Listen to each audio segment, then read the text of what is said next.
some point in my life, I discovered detective stories and started reading those. Raymond Chandler, Ross MacDonald, and then the one who set the standard for noir detective stories, Dashiell Hammett. And they inspired me to try to write something on myself. And I've created a detective character called Nacho Perez. He's a private detective operating in contemporary San Antonio, where I live. This is a story, Nacho Perez Private Eye is a collection of short stories. This is one of the stories, Badger Gang. The rich are different from the rest of us. They can afford to pay other people to solve their problems. Sometimes it works better than others. I pulled in front of an earth-toned Mediterranean-style house, the size of a boutique hotel. It's set behind an elaborately xeriscaped yard. I made the trek from the street to the front door without dying of thirst. Given the August Texas sun, it was a close call. The house was in the Dominion, a hotbed of new money on the outskirts of San Antonio. McKinsey money came from construction and real estate, and according to rumor, there was a lot of it. I rang the bell, and a small brown woman in jeans and a sleeveless top answered the door. Buenas tardes, I said. Me llamo Ignacio Perez. ¿Está aquí, Señor Robert McKenzie? Un momentito, por favor, she replied, and disappeared into the house. She was back in a momentito and led me into a large casual living area. Groups of plush leather furniture were scattered about, and the walls were covered with taxidermy and family portraits. Potpourri on the table gave off a citrus-like fragrance. A burly man stood up under a snarling lion's head. He reached for my hand with a paw nearly as large as the lion's had been. His deep tan was likely tied to the multiple golf trophies sitting about. Mr. Perez, I'm Bob McKenzie, he said. Call me Bob. Call me Nacho, I said. A sullen young man sat in the corner. He was slender and shorter than McKenzie and appeared to be in his early 20s. He was wearing a t-shirt printed with "Eat Shit" in dye. Flip-flops and low-hung baggy shorts completed his ensemble. Nacho, this here's my son, Jimbo, though these days I think he prefers to be called James. How are you, James? I asked. Okay, I guess. Near James was a family portrait with Bob, James, and a woman who was apparently Mrs. McKenzie. Blonde, well-coiffed, and wearing designer clothes, she looked expensive. I marked it in McKenzie's favor that she seemed to be about his age, and it was clear that James resembled her. McKenzie offered me a seat and beer, and I accepted both. When your company said they'd send you, I asked about your background. You were a Marine? Yep, I said. I was in for 20 years and made gunnery sergeant. Gunny. From what I hear, they're as good as God in the Marines. I smiled. Well, I thought so when I first hit San Diego, the recruit depot. When you get the stripes yourself, well, you owe it to the Corps to play the role. Yeah, I suppose you do. McKenzie paused. Well, look, you've got things to do with your day, so let's get down to it. I need to recover 300 grand in change, and I'm hoping you can help. I leaned forward. How did you lose it? Looking at his son, he asked, James, do you want to tell the story or do you want me to? McKenzie asked. You're better at telling stories than I am. McKenzie looked down at the floor and pursed his lips. Looking back at James, he said, look, I've got to call it as I see it. I'm paying this man to get me results. For him to do that, I've got to level with him. Whatever, James shrugged, and McKenzie turned back to me. James has always lived in my shadow, in my money's shadow. Some kids handle that better than others. James, frankly, not so well. He wanted to prove he could turn big bucks too, but he tried a shortcut. He carried a small shipment of coke up from Harlingen. He made the run, delivered the coke to the buyer, and got the proceeds, the 300 grand in change. I didn't know they were connected to a cartel, James said. McKenzie whipped around to face him. Who the hell did you think they were connected to? And if they weren't cartel, then running coke would have been okay, is that your point? James resumed sulking. McKenzie got up and started pacing the room. James tells me his share was supposed to be 10%. Unfortunately, he couldn't wait until he had handed over the cartel's share before he started spending his own. He goes into this club he's fond of, something of a regular, I gather. Mackenzie glanced at James and ran his hand across the top of his head, through his hair. He starts flashing money around, and this chick takes an interest in him. One thing leads to another, and off they head to a motel. To cut to the chase, before he got what he wanted from her buddies show up and take everything he's got, including the cartel money. A badger game, I said. Yeah, well, apparently news travels fast, because his cartel contact tells James he's dead in 24 hours if he doesn't come up with the money, all of it. They even cut him out of his 10%. I looked at James and back at Mackenzie. You want me to try to get the money back from the con artists before the cartel gets to James, I asked. No, I paid the cartel, but I want you to find this chick and see if we can get some of the money back. I can hardly threaten her with going to the cops, I said. Of course not. Find her first, then we'll see what we can do. Okay, I paused. It was my turn to stand and pace. I turned toward James. What did this lady say her name was? Lupe Camacho, I think. Give me some idea of her age. Probably in her early 20s. What did she look like? Oh, maybe 5'5", dark brown hair down to her shoulders with blonde streaks. That can change. What about her build? Think Jennifer Lopez, he said, smirking. That'll change too, I said, but probably not so soon. I made notes on the date of the incident, the name of the club, the name of the motel, descriptions of the thugs who burst in on them, and everything else I could think of. I made an appointment for James to sit with a sketch artist the next day, and I got a $7,500 retainer. I found no relevant convictions, and no Lupe Camacho in the phone listings. No Lupe Camacho owned real property in the county. I found a couple of Guadalupe Camachos, but eliminating them didn't take too long. One of the Guadalupes had been being paid taxes on the same house for 23 years. The other I caught a glimpse of as she entered her apartment. Nobody would have mistaken her for J-Lo. That evening, I drove down to the Scarlet Letter, the club James had named. It was a singles bar on the St. Mary's Strip, a street full of such clubs. It was difficult to work my way to the bar through the crowd. The music was deafening, not to my taste. The lights were dim, and the air had an unpleasant smell I couldn't identify. I sat around for 45 minutes, nursing a beer and watching the crowd. I didn't see anyone matching Lupe's description, but I realized that I was not in the target demographic.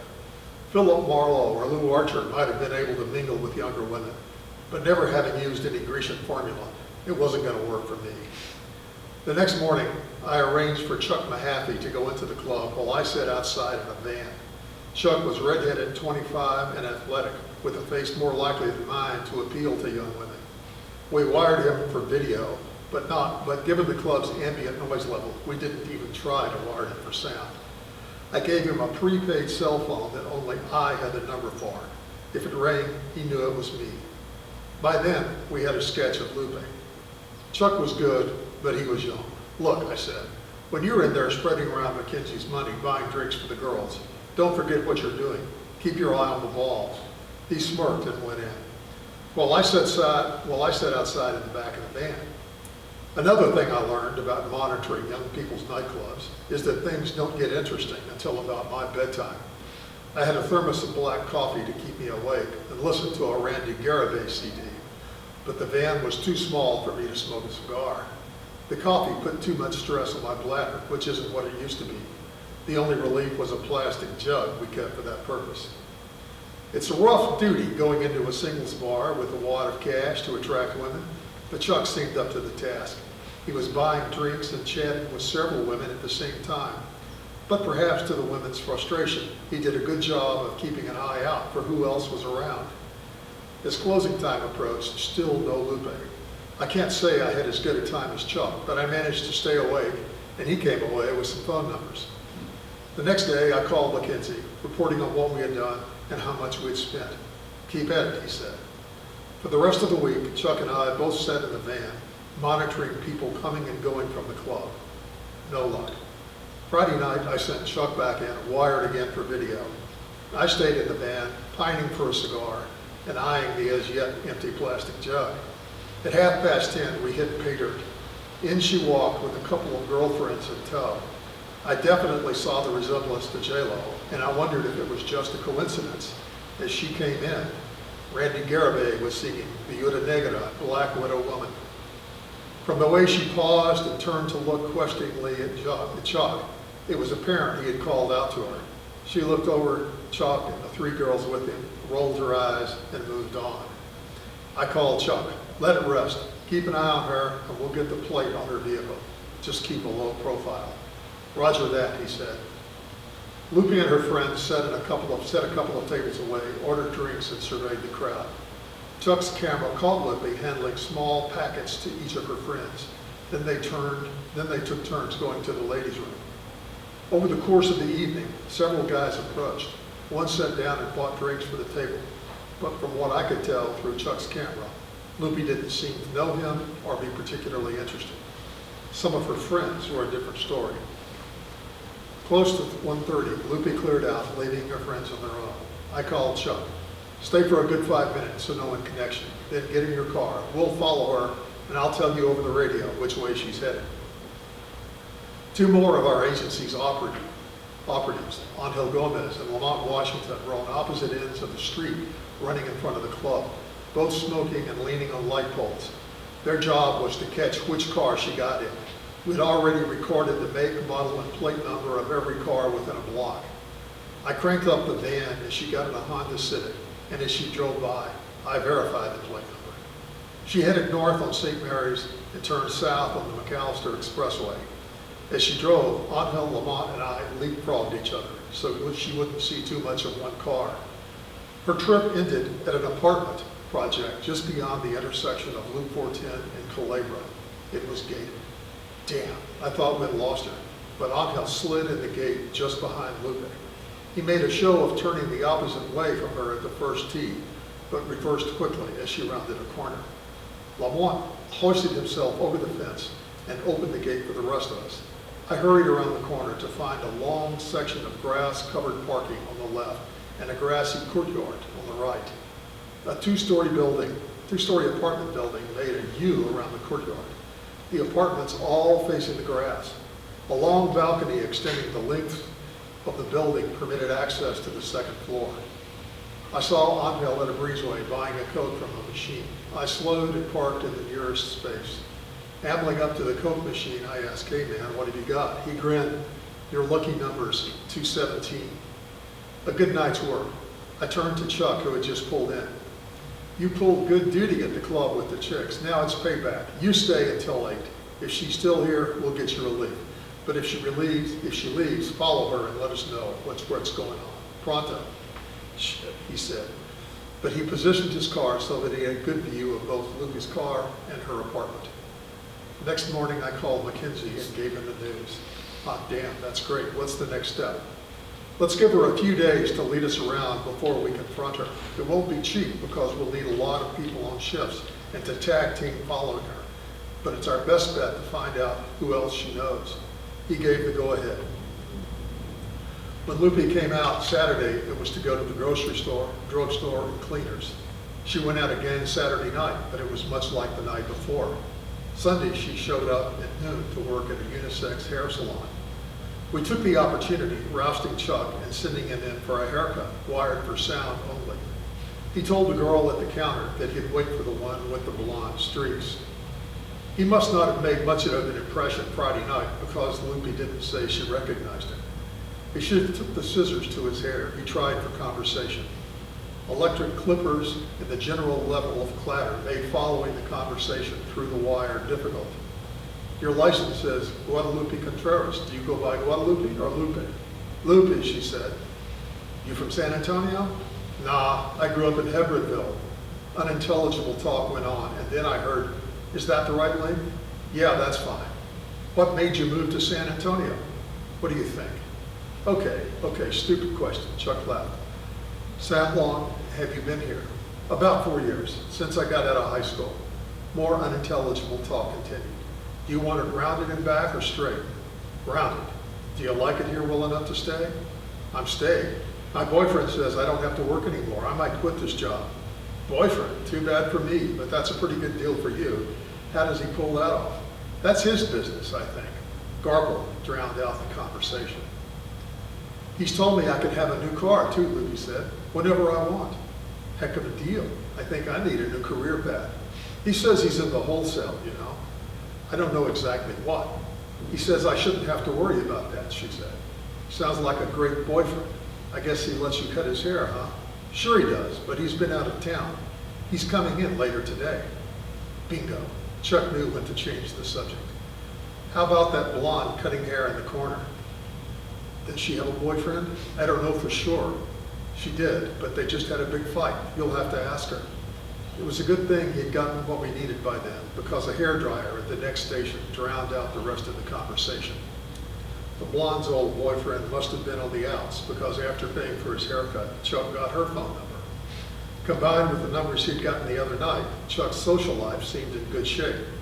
I told him he should be paying the company, but he laughed. Just creating a cover, Nacho, that's me, always thinking of the agency. I assembled a crew to photograph and follow the boyfriend. At 4:25, a new Lincoln Continental pulled up in front of the salon. A 30-ish Hispanic male got out, entered the shop, walked up to Lupe and kissed her as she was finishing another haircut. Lupe shooed him away until she finished with the customer. Then she cut his hair. By the time the boyfriend's haircut was complete, we had pictures of him and had the VIN on his car. As he pulled out of the parking lot, our tag team went into operation. A light rain started, just enough to get the streets slick. The boyfriend took no notice though, so we had to keep up. The rain smell was tantalizing, giving San Antonio's usual dryness, but the slickness nearly got me as I almost rear-ended a 20-year-old pickup doing 40 miles per hour in a 60. Given the difficulty we had had tailing him, I felt foolish when he led us to Lupe's apartment. Monday morning, we learned the apartment utilities were in the name of Rodrigo Castillo, which matched the name for the VIN. A criminal background check showed Rodrigo was on probation for possession with intent to distribute. I called Mackenzie with the news. We've got pictures of Lupe's boyfriend, Rodrigo Castillo. I'd like to show them to James. Would sometime today be okay?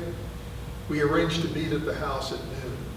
I headed there with a stack of photos, neatly labeled with date, time, and location. Mackenzie arrived just as I did, so we entered the house together. James waited in the same room, in approximately the same ensemble, except no shirt. I smelled fresh popcorn. Some rapper was shouting obscenities from the stereo. James, we followed Lupe and got pictures of her boyfriend. Tell us if he's one of the guys who shook you down. Handing over the photos, I said, his name's Rodrigo Castillo.